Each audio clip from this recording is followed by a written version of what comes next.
1/2 kilo மைதா,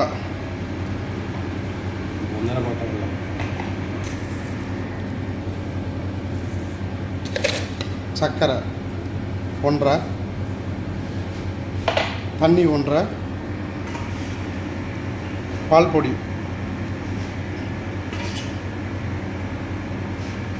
1.5, கொஞ்சம் குங்குமம் போடுறோம்,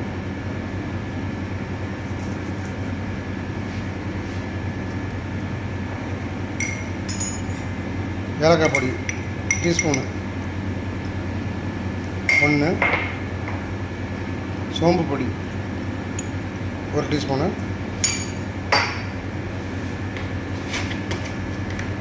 கமீரா ஈஸ்டர் 1/2 ஸ்பூனு,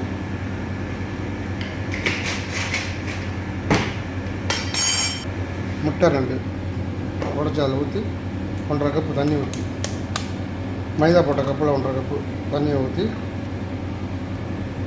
கலக்கி ஒரு ஸ்வீட் தோசை ஊற்ற போகிறோம்.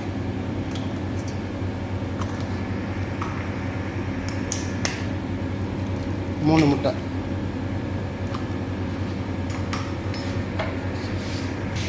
மைதா போட்ட கப்பில் 1.5 கப்பு தண்ணி ஊற்றுறோம்.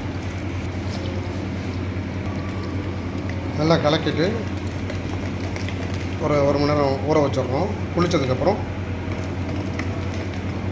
நல்லா புளிச்சு மேலே நம்ம தோசை மாவு மாதிரி புளிச்சு மேலே வரும். அதுக்கப்புறம் எடுத்து சின்ன சின்ன தோசையாக ஊற்றி மேலே ஸ்வீட் போட்டு, அதாவது தேன் ஊற்றி சாப்பிட போகிறோம்.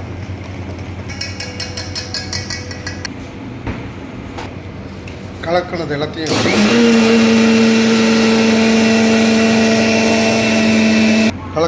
மிஷினில் போட்டு அடிச்சுக்கிட்டோம்னா திரியாக வராது.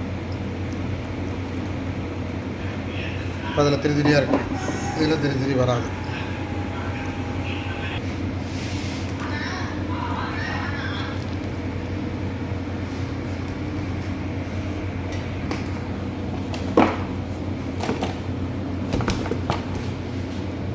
வெளிநாட்டில் வேலை செய்கிறவங்களுக்கு ஓய்வு கொடுப்பாங்க.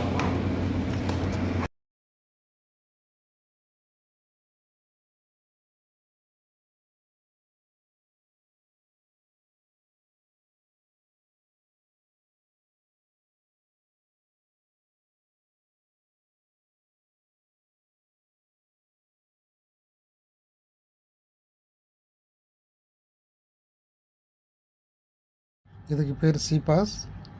கொஞ்சம் கொஞ்சமாக ஊற்றி சின்ன சின்ன தோசை மாதிரி ஆக்கி மேலே நெய் ஊற்றி மேலே லேசாக வெந்ததுக்கப்புறம் திருப்பி போட்டு